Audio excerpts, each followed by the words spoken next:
ಭಕ್ತಿ ಮಾಡಬೇಕು, ಭಾಳ ಭಕ್ತಿ ಮಾಡಬೇಕು. ದ್ವಾಪಾರ ಯುಗದ ಒಳಗೆ ಕೃಷ್ಣ ಪರಮಾತ್ಮ ಸತ್ಯಮಾಮಗೆ ಒಂದಿಟ್ಟು ಅಹಂಕಾರ ಇತ್ತು. ಈ ಭಕ್ತಿ ಒಳಗೆ ಅಹಂಕಾರ ಬತ್ತು ಅಂತಂದ್ರೆ ಅವನ ಪಾತಾಳಕ್ಕನ ತುಳಿತೈತಿ. ರುಕ್ಮಿಣಿನೂ ಇದ್ದಳು, ಆಕೆಗೆ ಅಹಂಕಾರ ಇದ್ದಿದ್ದಿಲ್ಲ. ನಾ ದೊಡ್ಡಾಕಿ ನೀ ದೊಡ್ಡಾಕಿ ಜಗಳ. ಕೃಷ್ಣಂದ ನಾ ದೊಡ್ಡಾಕಿ, ನಾ ಹೇಳಿದಂಗೆ ಕೇಳ್ಬೇಕು, ನೀ ಫಸ್ಟ್ ನನ್ನ ಅರಮನೆಗೆ ಬಂದು ಪಾದ ಪೂಜೆ ಮಾಡಿಕೊಂಡು ಊಟ ಮಾಡಿ ನೀ ಎಲ್ಲರೂ ಹೋಗತ್ತ ಆಕೆ ಅನ್ನಕ್ಕಿ. ರುಕ್ಮಿಣಿನೂ ಆಕೇನು ಅಂತಿದ್ದಿಲ್ಲ, ಅಕ್ಕ ಅಂದ್ರೆ ಆತ್ರಿ ಅನ್ನಕ್ಕಿ. ಭಾಳ ಒಳ್ಳೆಯಾಕಿದ್ದಳ.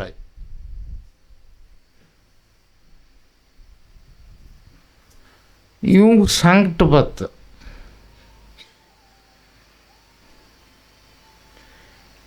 ಇವಂದ ನಿಮ್ಮ ಮಾತು ಪಾಲಿಸ್ತಾನೆ ಕರೆ, ನನ್ನ ತಕ್ಕಡ್ಯಾಗಿಟ್ಟು ನನ್ನ ತೂಕ ನಾ ಕೂತದ ತಕ್ಕಡಿ ಯಾರು ಎಬ್ಬಿಸ್ತಾರಲ್ಲ ಅವ್ರ ಮನೆಗೆ ಫಸ್ಟಕ್ಕೆ ಪಾದ ಪೂಜೆ ಪ್ರಸಾದಕ್ಕೆ ಹೊಕ್ಕನು ಅಂತ ಕೃಷ್ಣ.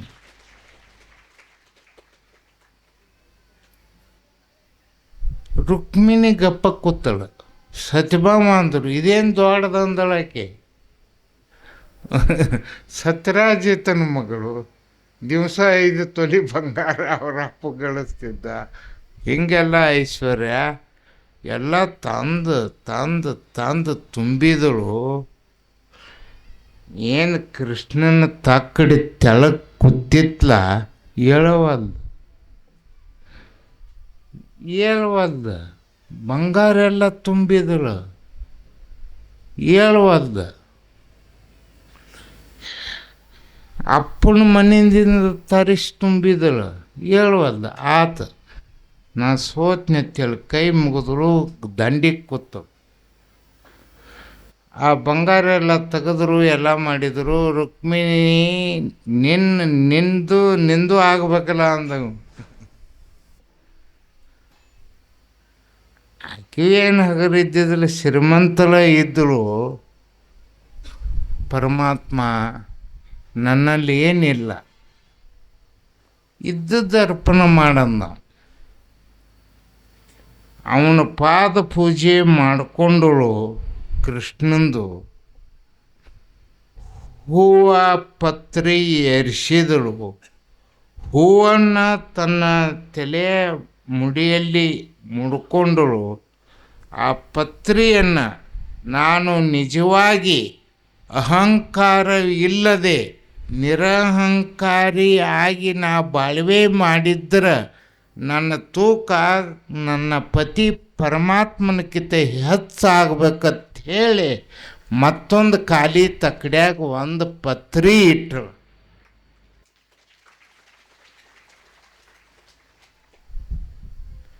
ಕೃಷ್ಣನ ತಕ್ಕಡಿ ಮ್ಯಾಗ ಎದ್ದು ಇವನು ಕೃಷ್ಣ ಗಜಂ ಬಿದ್ದ.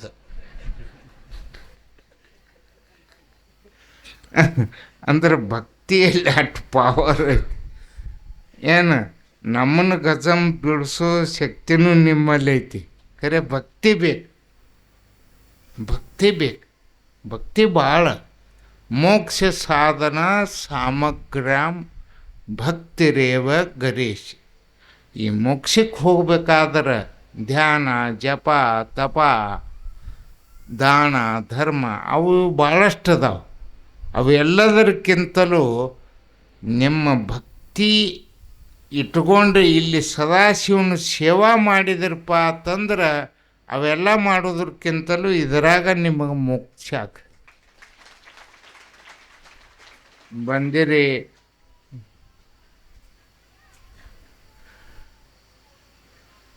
ನೀವೆಲ್ಲ ಈ ವರ್ಷ ಅವುಗಳ ಮ್ಯಾಲೆ ಕುಡೀರೋ ಆಗಲಿರೋ. ಅದೇ ರಗಡ ಮಂದಿ. ಮುಂದಿನ ಸಲ ಕೌದಿ ಜಾತ್ರೆ ಮಾಡೋದೇವ. ಇದು ಇಟ್ಟು ತಕ್ಕ ಚಲೋ ಹೇಳಿದೆ ಮುತ್ಯ, ಈಗ ಬಂದಿಲ್ಲ. ಇದನ್ನು ವಾಜ್ಯ ಹೇಳಿದೆ ತನಬೇಡ್ರಿ. 1 ವರ್ಷ ಟೈಮ್ ಐತಿ. ಎಲ್ಲ ಕಾಟನ್ ಅರ್ಬಿ ಅವ, ನೂಲಿನ ಅರ್ಬಿ.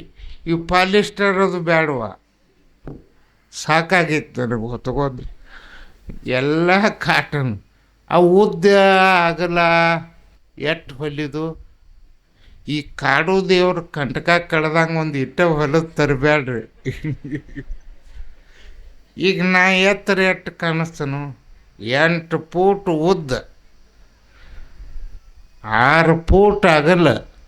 ಇಂಥವು ಎಲ್ಲ ಹೊಸ ಅರ್ಬಿನ ಕಾಟನ್ನದು ತರಿಸಿ ಜೋಡಿಸಿ ಹೊಲದ ಮುಂದಿನ ವರ್ಷ ಜಾತ್ರೆಗೆ ಹನುಮಪ್ಪಗೆ ಇಲ್ಲಿಗೆ ಏಕಾಗ್ಬೇಕು. 5 ಸಾಲ ಕೌದಿದ. ನಿಮ್ಮ ಬೀಗರ ಬಿಜ್ಜರಿಗೂ ಹೇಳ್ರಿ, ಹಿಂದಕ್ಕೆ ಒಂದು ಕೌದಿ ಜಾತ್ರೆ ಮಾಡಿರಿ ನೀವು.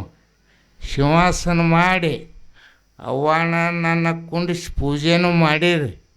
ಆಕೆ ಹೋಗ್ಯಾಳ ನೋಡಿ ಜಗಳಾಡಿ.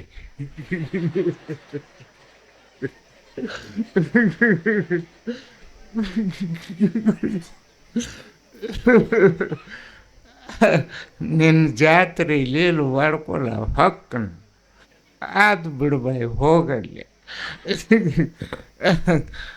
ಆಕಿನ ಕರ್ಕೊಂಬರ್ರಿ, ಅಡು ತಾಳಿಗೆ ಕೌದಿ ಹೊಲೀರಿ. ಇಲ್ಲೆಲ್ಲ ಸಿಂಹಾಸನ ಮಾಡಿ ಕೌದಿ ಜಾತ್ರೆ ಮಾಡಿ ನಿಮ್ಮ ಸಂಸಾರದಾಗ ಕೌದಿ ಯಾಕೆ ಹೇಳಕತ್ತಂತ ತಿಳ್ಕೊರಿ.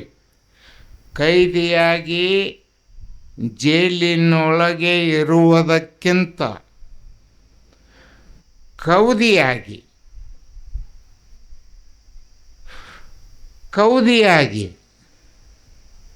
ಕುದಿಬಿಟ್ಟು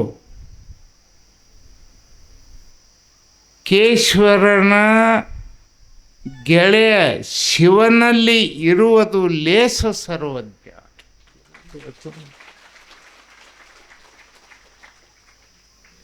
ಅದಕ್ಕೆ ಕೌದಿ ಬೇಡಕತ್ತನ್ನ. ಈಗ ಬೇಡಿದ್ರೆ ಎಲ್ಲರೂ ಕಾಶ್ಮೀರ್ ಶಾಲು ಆ ಶಾಲು ಏನು ಬೇಡ, ಕೌದಿ ಹೊಲ್ಕೊಂದು ಈಗಿಂದ್ರ ತಯಾರಿವ. ಅವತ್ತನ್ನು ಯಾರು ಕೌದಿ ನಿಮ್ಮ ಮುಗಿತಾವ ಅವತ್ತನ್ನು ನೀರಾಗ ಹಾಕಿ ಒಣಗಿಸಿ ಅವು ಮಡಿಕೆ ಮಾಡಿ ಒಂದು ಡಾಂಬರ್ ಗುಳಿಗೆ ಅದರಾಗ ಇಟ್ಟು ಒಂದು ಹೀರಾ ಚೀಲದಾಗ ಕಟ್ಟಿ ಅಂತರ ಇಡೋದು. ಎಂದು ಇವರು ಪುರಾಣಿಕರು ಹೇಳ್ತಾರಲ್ಲ ಅಂದು ನೀವು ಮೆರವಣಿಗೆ ಮುಖಾಂತರ ತೊಗೊಂಡು ಬರೋದು. ಒಂದು ಮಾತು ಹೇಳ್ತಾನೆ, ನಾ ಬೋಳ್ಯಾ ಶಂಕರ, ನೀವು ಬಂಗಾರ ಕೊಟ್ರ ರೊಕ್ಕ ಕೊಟ್ರ ಒಲಿ ಮಗ ನಾ ಅಲ್ಲ. ನೀವು ಕೌದಿ ಕೊಟ್ರಿ ಅಂದ್ರೆ ನೀವು ಹೇಳಿದಂಗೆ ಕೇಳ್ತಾನೆ.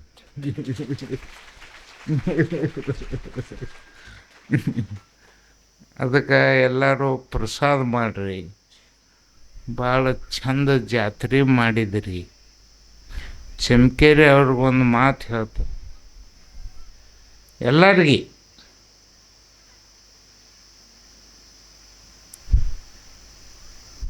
ಕೊಡ್ರಿ ಬೇಕಾದ್ರೆ ಬಿಡ್ರಿ, ಕೊಡೋದನ್ನು ತುಸುನ ಕೊಡ್ರಿ, ಚಲೋ ಕೊಡ್ರಿ, ಕೆಟ್ಟದ್ದು ಕೊಡಬೇಡ್ರಿ. ನೀವು ಚಮ್ಕೇರಿ ಅವರೆಲ್ಲ ಭಿಕ್ಷಾ ಕೊಟ್ಟಿರಿ. ಹಿಂಗೆ ಅವು ನುಸಿ ಶಾಲ್ಯಾಗಿನೂ ನನ್ನ ಮೈ ಮ್ಯಾಗ ಬಂದು ಏರಿದು. ಹಂಗೆ ಮಾಡಬೇಡ. ತಾಜಾ ನೀವು ಊಟ ಮಾಡಬೇಕಾದ್ರೆ ಒಂದು 4 ದಿವಸದ ಹಿಂದಿಂದ ಊಟ ಮಾಡ್ತೀರೇನ? ಇಲ್ಲ. ಹಂಗೆ ಸದಾಶಿವನ ಮಠಕ್ಕೆ ಹಸನು ಸ್ವಚ್ಛ ಅದ ರಾಶಿ ಆದದ್ದ ಭಿಕ್ಷಾ ತಂದು ಕೊಡ್ರಿ, ಅಂದ್ರೆ ನಿಮ್ಮ ಸಂಸಾರವು ಹಸನು ಇರ್ತದೆ.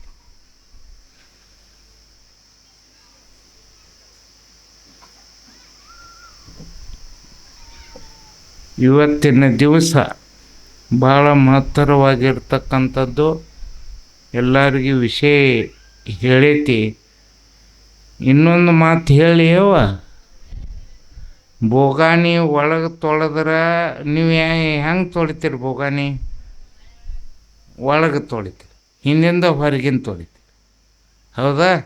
ಇಟ್ಟು ದಿವಸ ಈಗ ಒಂದು ತಿಂಗಳನ್ಗಟ್ಲೆ ಜಾತ್ರೆ ಮಾಡ್ಕೊಂಡು ಬಂದಿರಿ, ನಾಳೆ ಮಠ ತೊಳೆದು ಐತಿಲ್ಲ? ಹಾಂ, ಇಲ್ಲಿ ತಕ್ಕ ನೀವು ಸೇವಾ ಮಾಡಿದ ಅಷ್ಟ, ನಾಳೆ ನೀವು ಅವಗೋ ಹೆಣ್ಮಕ್ಳು ಗಂಡ್ಮಕ್ಳು ಕೂಡಿ ಮಠ ಎಲ್ಲಿ ಕಸ ಕಡ್ಡಿ ಎಲ್ಲಿ ಸಿಗಲಾರ್ದಂಗೆ ಸ್ವಚ್ಛ ಹಸನು ಮಾಡಿ ಇಲ್ಲಿ ನನ್ನ ಕಡೆ ಪ್ರಸಾದ ಚೀಟಿ ತಗೊಂಡು ಹೋದಾಗ ನಿಮ್ಮ ಜಾತ್ರೆ ಆತ.